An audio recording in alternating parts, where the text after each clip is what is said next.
All right, let's try that. There we go. So Okay. I was mentioning my book, Bread Out of Straw, is different than a lot of other self-help or books about success that I had read in the past. If you have $10,000 to invest in your entrepreneurial idea, or if you have a master's degree in business or in the arts, there are a lot of books out there that will really help you to move forward. But making bread out of straw is about making something out of nothing. What if you don't have $10,000 to start? What if you don't even have $1,000? What if you barely have $100? If you don't have a network of influential friends or ties to an alumni organization or memberships in any exclusive social clubs? And what if you're not even formally educated in your field, but yet you do believe that you're capable of achieving amazing things?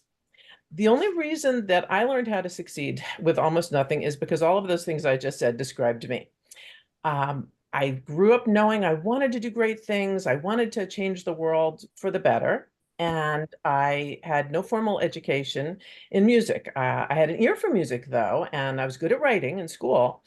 But I didn't have any formal education as far as music. They sent me to have some music lessons with a neighbor lady. And the kicker is, I was her worst student by far. So I really was just not operating in a way that was in any way forecasting any type of success. And yet, fast forward a couple of years, and I was producing award-winning musical dramas and creating them. And also, I was invited to perform at the White House, which I did in 2010. So this book is really not necessarily my story about how I got from there to here, although I do share that as well, but how other people who are not working with really anything can make bread out of straw, how they can take real strides towards their own success and create whatever it is that they want to do with their lives. Um, I think that it takes a lot more than hard work and luck and ambition and even talent sometimes, because those are all things that a lot of books will tell you, maintain a positive attitude and don't work harder, work smarter. And all of those things are absolutely good. Those are very, very worthwhile ideas to carry with you as you move forward. But those things alone will really not necessarily do it for you. I know some people who are tremendously talented and they've never achieved the success they wanted, or they work incredibly hard, terribly hard, and it just really isn't getting them where they want to go. So I decided that there were three factors when I really reviewed how I got from point A to point B. And it was helping others was a big cornerstone of it, which almost seems counterintuitive. Why am I running around helping everybody else when I'm the one who wants to get ahead? Thinking creatively, which is something that a lot of people don't think they can do, even creative people, and ignoring obstacles, which in many ways is one of the most important facets.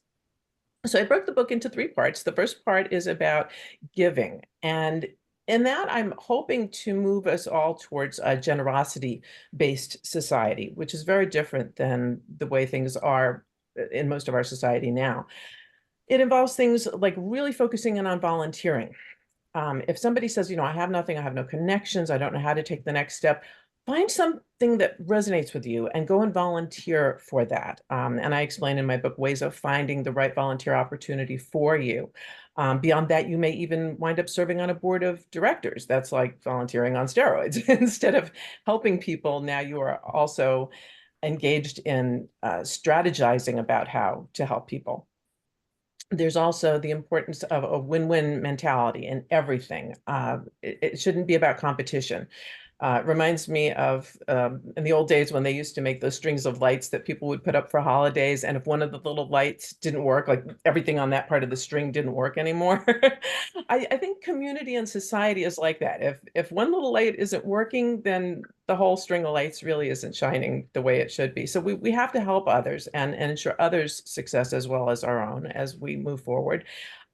There's also the importance of wasting nothing. It's a frugality, if you will, to say, here's an opportunity. I don't want to waste it. Or maybe I can't use it in the form it's in. Let me transform it into something else. Or better yet, let me share it with somebody else who can use it. So always looking for those kind of things was all part of the first section of the book, Giving. The second part is about creativity. creating a network of people, creating marketing for yourself that's effective and uses maybe unusual ideas, thinking outside the box. Even creating your career path. A lot of entrepreneurial paths, it's not climbing a ladder like maybe being an accountant or a physician or something like that, where there's one logical step that comes after the next. You have to really create your whole path. And it's been very funny to me to find out how many creative people are not very good at this. They're very good at what they're talented at, but they don't really know how to become known outside their own sphere. So that's kind of a fun and interesting part. The third part of the book is about ignoring obstacles. I always say that my two best tools as an artist are my index fingers, which I can insert firmly in my ears when anybody tells me that whatever it is I want to do isn't possible. And I can go, la, la, la, la, la, I can't hear you. I can't hear you. Joseph had a very good point earlier when he was saying that people can be well-meaning sometimes. And certainly there's a lot of people who will give you all kinds of reasons that you're not going to be able to succeed. Maybe they're trying to protect you from failure or disappointment, or they're just negatively minded people, but you cannot listen to any of that. There are some obstacles. I will grudgingly admit that. I can't run 400 miles an hour, but most of the obstacles are not out there. They're in here. The Olympic medalist Jesse Owens ran 100 meters in 10.3 seconds. So, maybe I can't run 400 miles an hour, but I know somebody can run 10.3 in 100 meters in 10.3 seconds. So overlooking those obstacles, working around them is so important. Just because something's universally acknowledged doesn't necessarily mean it exists. Every one of us has time and schedules that rule our daily lives, and yet time does not exist. It's a completely fabricated concept. So having a different angle of perceiving and understanding things is very important.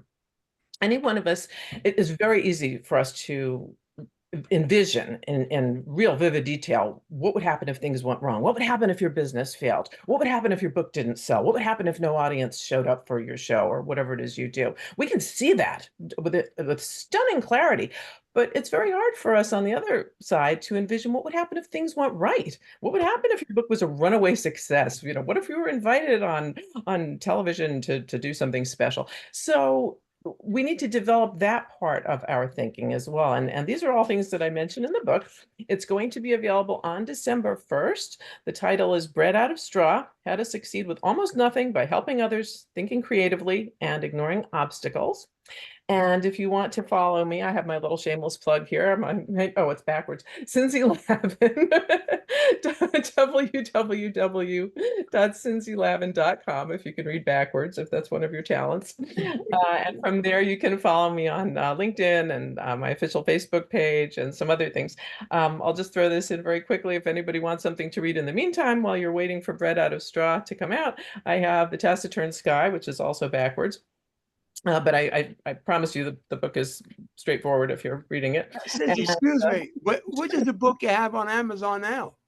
The ones I have on Amazon are The Taciturn Sky. And there's another one, though. And Nemesis of the Great, which is the sequel to it. Now, these are fiction books. And also A Strand of Truth. That's the one I just bought that. You did? Oh, thank you. Yes, I did. I'm going to buy your book, Joseph. You must be doing something right because you look fantastic. So whatever advice you're giving, I want some of that. Lately, every time I go to these things, I buy one of the books from the authors. That's so wonderful. Well, that's the win-win. That's the win-win. Yeah, I just bought it. Thank you. If you buy Joseph's book and he buys your book, that you'll write reviews. Yes. Because one of the things we want everyone to get is an I'll do that. All right. Absolutely. So thank you. I'll do that. And I tell you what I like.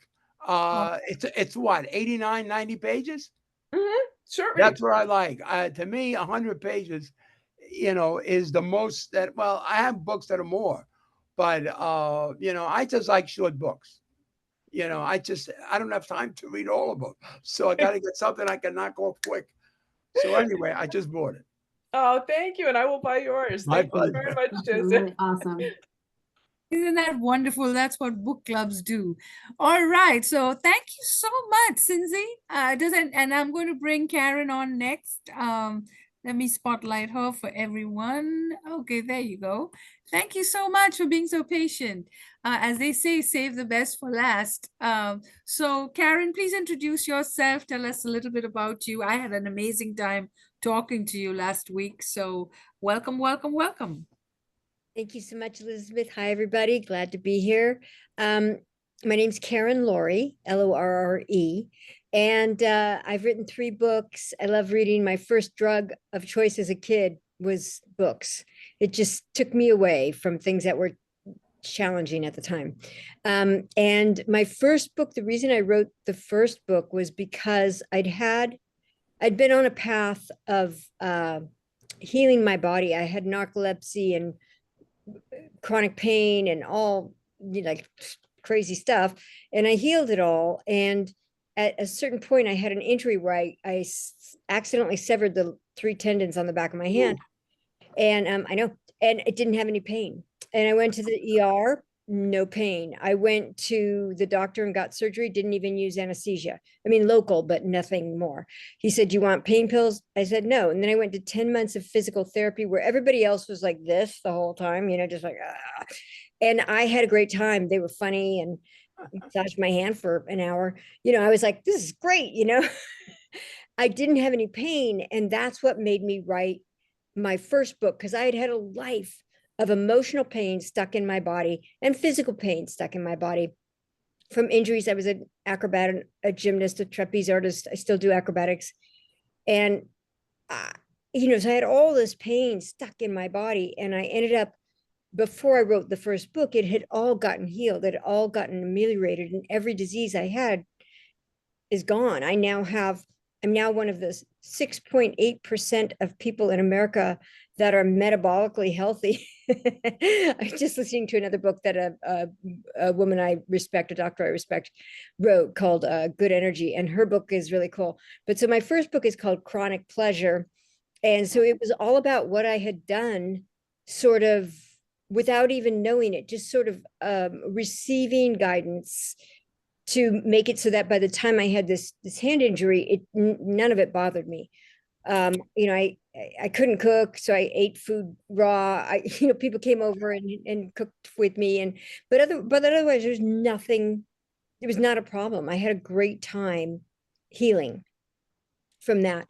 And then I wrote another book, a memoir, because I'm an actress and I've traveled all over the world and I've had a lot of insane experiences, and my publisher wanted me to write that one. And then I wrote another book on relationships. And the reason I wrote that one is because I met this girl who was a Miss Universe. She was, 35 years younger than me. She was gorgeous. She had a perfect body. She had beautiful Norwegian blonde hair, just stunning, and helped animals. And she couldn't get a good guy. And I have very good guys in my life. And so I thought, well, let me see, maybe I will write this book, because she really inspired me. I was trying to decide. And now I'm writing a book on how to look and feel younger.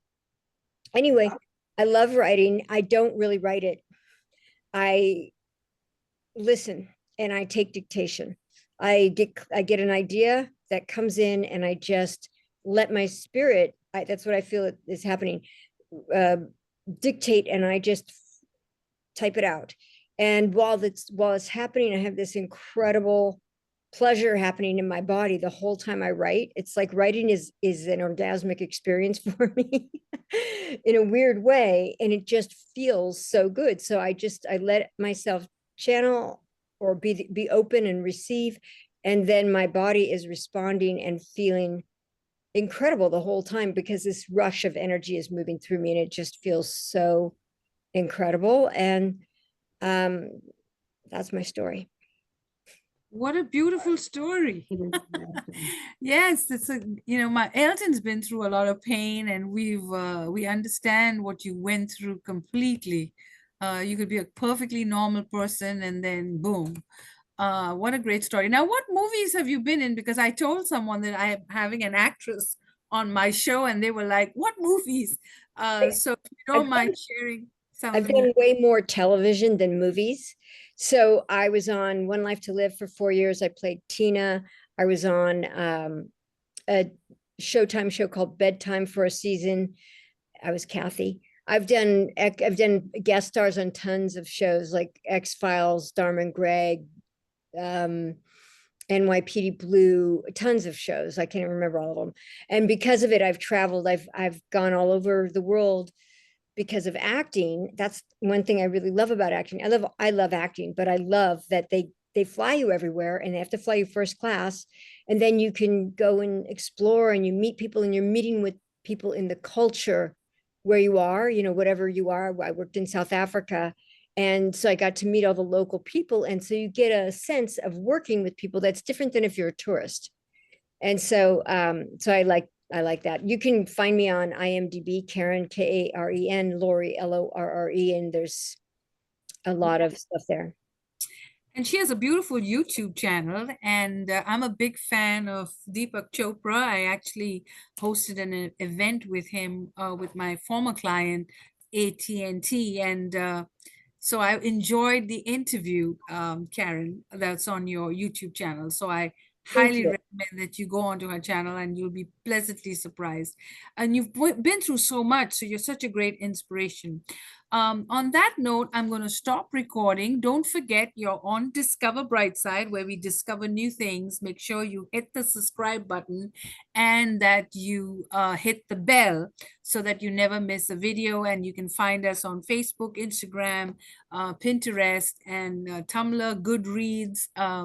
And you can read all my book reviews as well. We are getting our holiday reading list together, as well as nominating honorees for 2024. Each year we have a holiday open house, and both Shelley and Joseph have been honorees in the past. So we hope to have many more this year. So thank you for giving us your time. We continue to pray for everyone in Florida, North Carolina, affected by the hurricane. And the Jewish holidays. We wish everyone a wonderful holiday season at such a sad time with what's going on with Israel. Our hearts go out to you, and we will continue to pray for everyone. There's so many wars going on. I can't even keep up now with them. Every day I look at the news and there's a new situation. So we will continue to pray for everyone. Thank you for watching Discover Brightside. Ms. Lorre, can you hear me?